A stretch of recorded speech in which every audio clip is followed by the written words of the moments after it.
actually in the screen? Yep, you're right in the bullseye middle. And it's recording. Don't worry. Come on.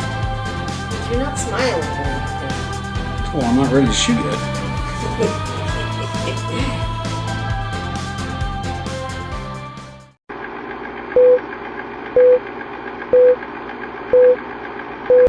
Okay, so this is Frontier Geek coming at you. We just got done going through Wharton State Forest, and we got her a little dirty. Well, what's the point of going if you ain't getting it dirty, right? Hats off to those who get it dirty.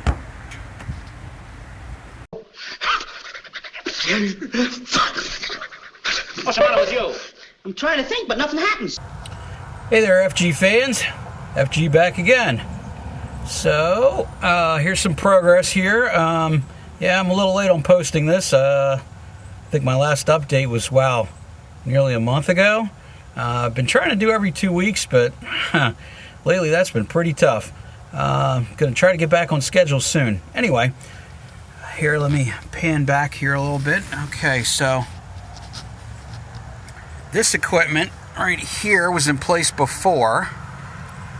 This gauge here is new. If you remember from the first video, I showed that. And here's the manifold.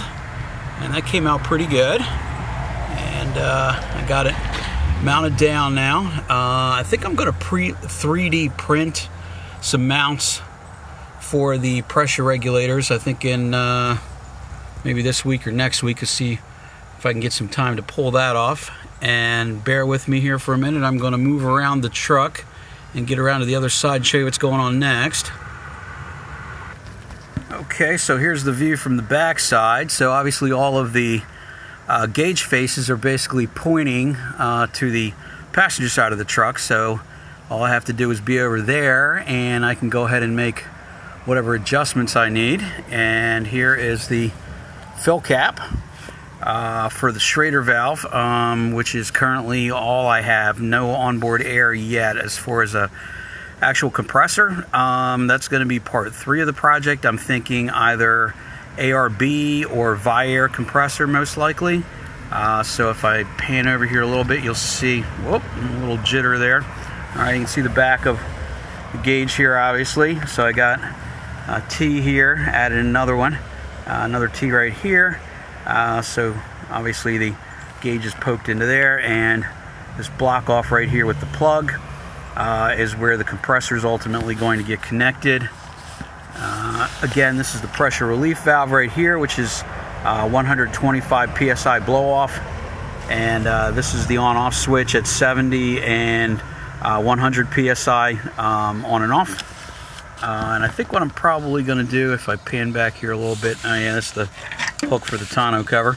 You can see that I left some shelf here, and so what's going to happen over here on the shelf, I'm probably going to go ahead and drill some holes right through here and bring these braided lines up through the shelf. And I left this space over here for probably a Blue Sea or one of those type. That's going to be a sub-fuse block. And then I'm going to have a master disconnect probably somewhere right around this area with a heavier fuse configuration, and then run probably a number 6 or a number 4 heavy cable up along the frame rail up to the battery to bring power back here and power up that new compressor that's going to get installed. Alright, so that's basically the progress so far. You can see I added a couple of, let me see if I can get my finger in there, a couple standoffs. I got one here, and there's one underneath it here to give the manifold some rigidity.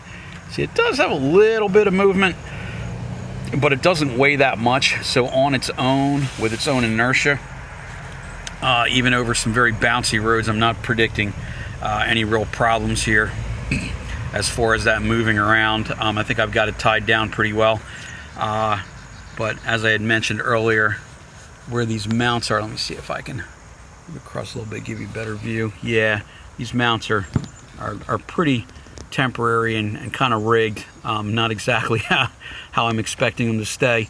It's basically a long screw stacked on top of some SAE nuts to use as spacers. 3 of them stacked up actually gave me a really nice height, so I'm going to 3D print something that's probably going to replace those and hopefully look a little nicer as well.